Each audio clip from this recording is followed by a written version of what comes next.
इस कार्यक्रम के पुण्यार्जक हैं श्री सुमतिनाथ स्वामी जैन श्वेतांबर मूर्ति पूजक संघ, रामदास पेठ, नागपुर।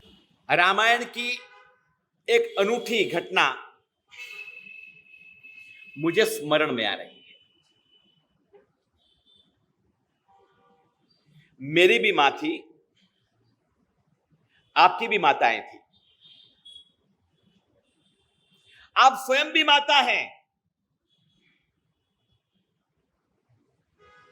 आज मैं उन 3 माताओं की बात करूंगा। एक का नाम था कौशल्या, एक का नाम था सुमित्रा। शायद ये दोनों माताएं ज्यादा प्रचलित नहीं थी, लेकिन जो तीसरी माता थी, क्या नाम था उसका? कैकेयी। उसका नाम शायद प्रचलित था। कैकेयी ने अपना दांव फेंक दिया। स्त्री हट के सामने दशरथ नतमस्तक हुए। कोई चारा था नहीं, कोई विकल्प नहीं था दशरथ के आगे। इस दुनिया का मजबूर इंसान अगर देखना हो तो दशरथ के अंतिम चरण को देखो। पूरी अयोध्या सजी हुई है, जहां देखो वहां खुशहाली है। सारे आमंत्रित अतिथिगण आ चुके हैं। ऋषि मुनि आ चुके हैं। गुरु वशिष्ठ राज्याभिषेक की तैयारी में लगे हुए हैं। और उस समय कैकेयी ने ब्रह्मास्त्र छोड़ा। 2 वरदान मांगे।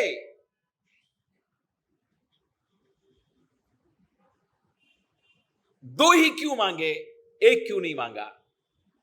कभी आपने चिंतन किया? उसकी इच्छा क्या थी?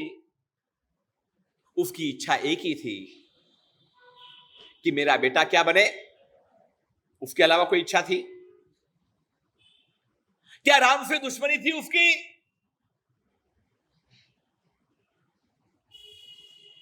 ये बात तो समझ में आ जाती है कि मेरा पुत्र राजा बने, लेकिन दूसरी बात कभी समझ में आई कि नहीं आई? बोलो कौन सी दूसरी बात? अरे एक बार बोलो, कौन सी दूसरी बात? क्या जरूरत पड़ गई? राम के वनवास की आवश्यकता क्या बढ़ गई? कभी आपने सोचा कि नहीं सोचा?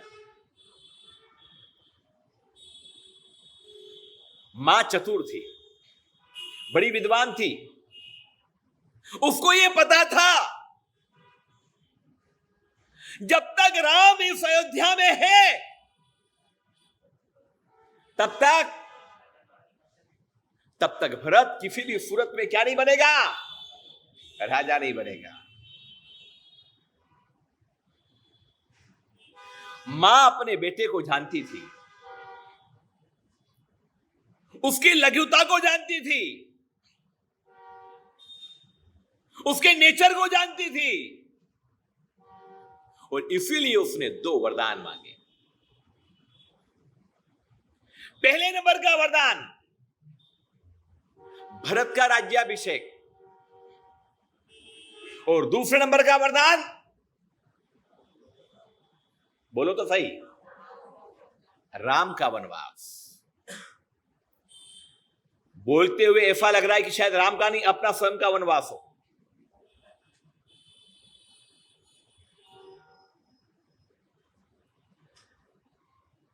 जहां बोलना चाहिए वहां पर कभी कभी हम नहीं बोलते हैं, और जहां नहीं बोलना चाहिए वहां पर खूब बोल देते हैं।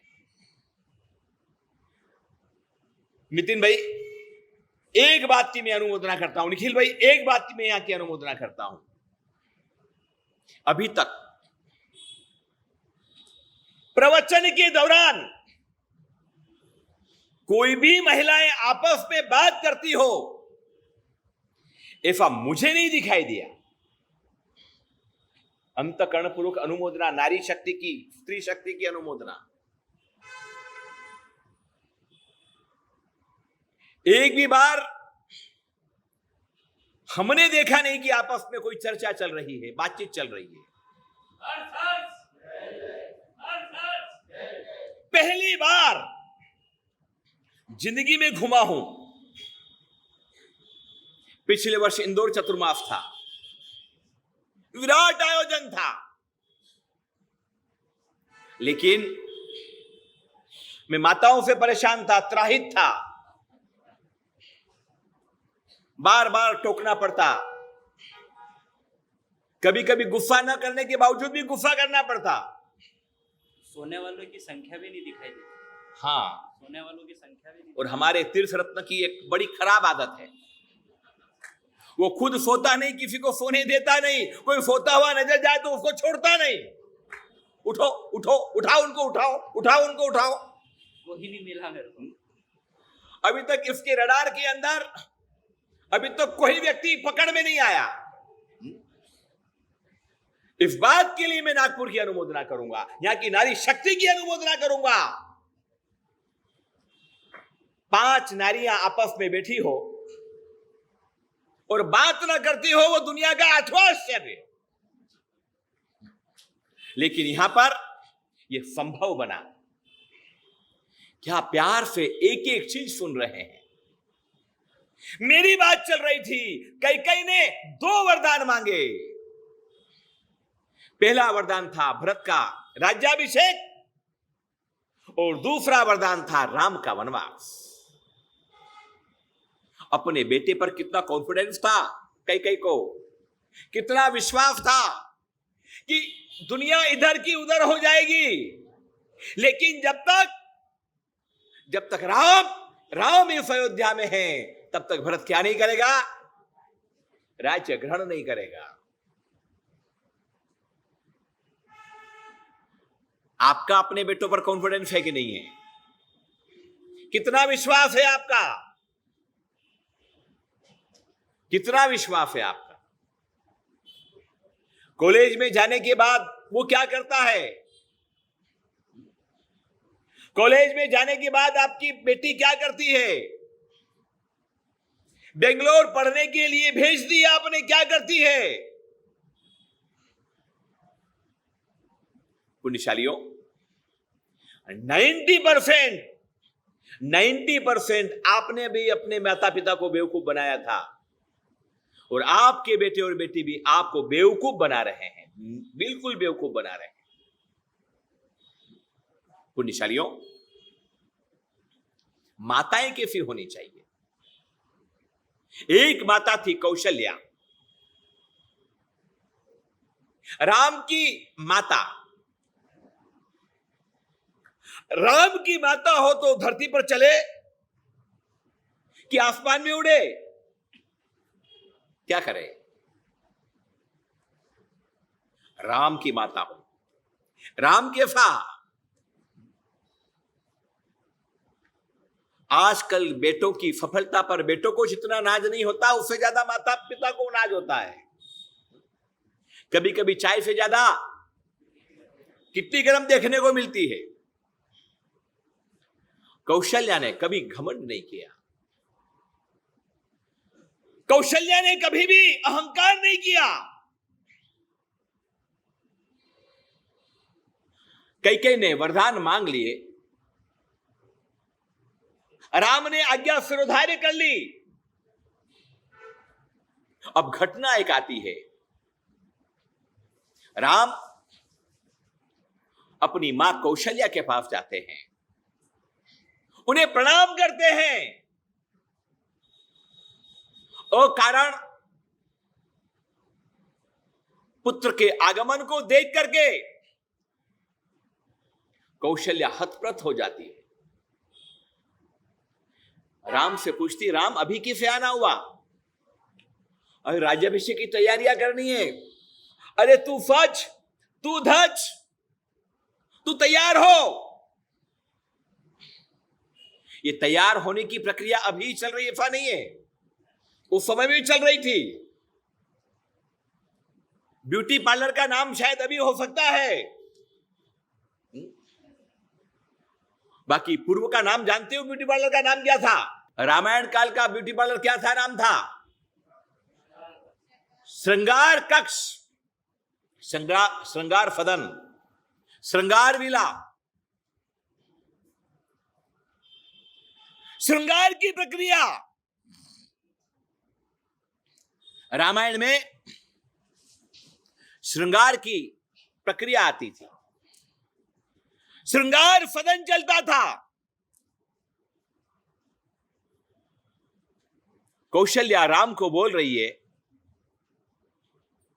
कौशल्या राम को बोल रही है, हे राम, जा श्रृंगार सदन में जा, तैयार हो गया, मेरा लाल राजा बनेगा।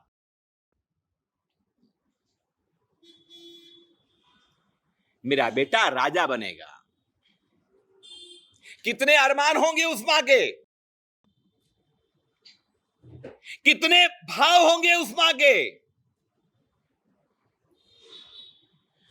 माता पिता जब अपने बेटे को ऊंचाइयों पर देखते हैं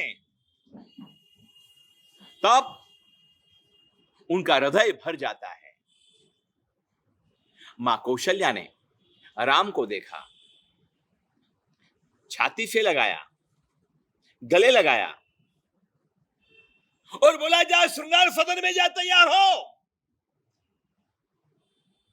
लेकिन राम ने प्रणाम किया कि मातेश्वरी, मातेश्वरी, एक निवेदन करने के लिए आया हूं, एक आज्ञा लेने के लिए आया हूं, एक अनुमति लेने के लिए आया हूं। बोल बेटा बोल। माताजी, मुझे वनवास की आज्ञा हुई है।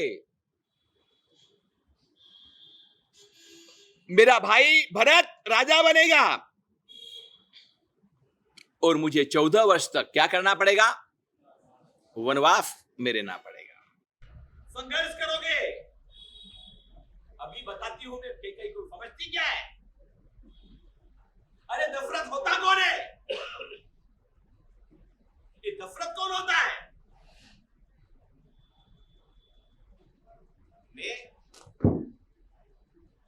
मैं दशरथ को बताती हूं, मैं कई को बताती हूं। मेरे पुत्र के लिए मैं जान लगाने के लिए तैयार हूं। कौशल्या ने क्या करा? कौशल्या ने क्या करा? कौशल्या ने कहा, कोई किसकी आज्ञा है? दशरथ की आज्ञा है, स्वीकार, मंजूर, एक्सेप्टेड। जा बेटा जा।